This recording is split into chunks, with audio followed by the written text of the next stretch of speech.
Good evening, ladies and gentlemen. My name is Nathaniel, and tonight I'll be responding to a video I saw recently called Racist White Girls. And just as a quick summary, this video was about two teenage white girls responding to hate mail and comments that they received after posting multiple racist blog posts. And this really opened up my mind to multiple different questions about vernacular language and code switching and how that really relates to racism. But just for those of you who don't know what vernacular language and code switching is, vernacular language is not so much of a new dialect, but a different version of a single language bracket, and saying and speaking it a little differently than everyone else. And just as a quick example, this is very stereotypical, but if you wanted to go to a party and you used the stereotypical black vernacular language, you would say, "Yo, what up, dog? Me and my homies go to the club, yo." And if you're white, used the white vernacular language, then you would say, "Hi, my name is Mike and I'm going to the party tonight." And again, these are very stereotypical, but they really get to the point of the example of what a vernacular language is.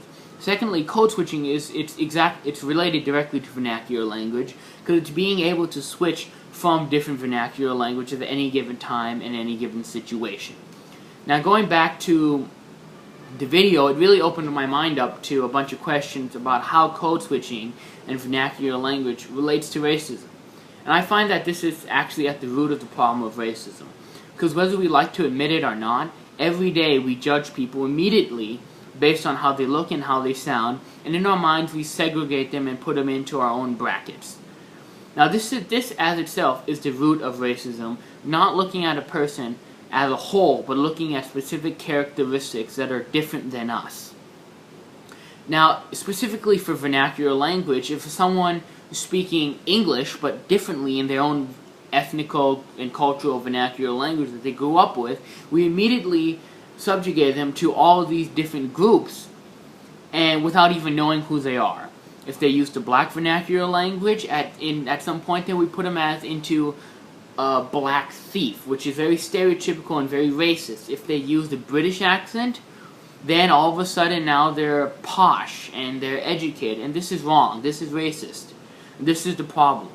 People need to understand that even though you speak differently and use a different vernacular language of the same language bracket, which in general, it doesn't have to be English. It can be Mandarin, Japanese, and again English too, but using different vernacular language does not define who you are.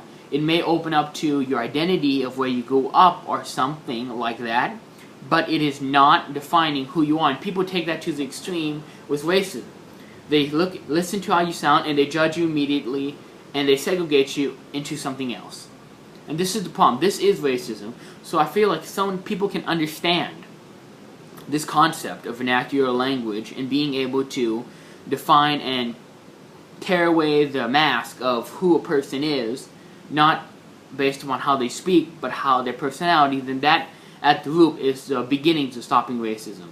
The second question I really got from this video was, how does code switching relate to power? And how does being able to code switch from different vernacular language make someone more powerful or not?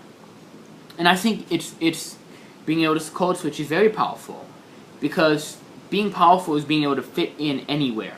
Being able to control your situations everywhere and take from different situations and different groups and to get what you want.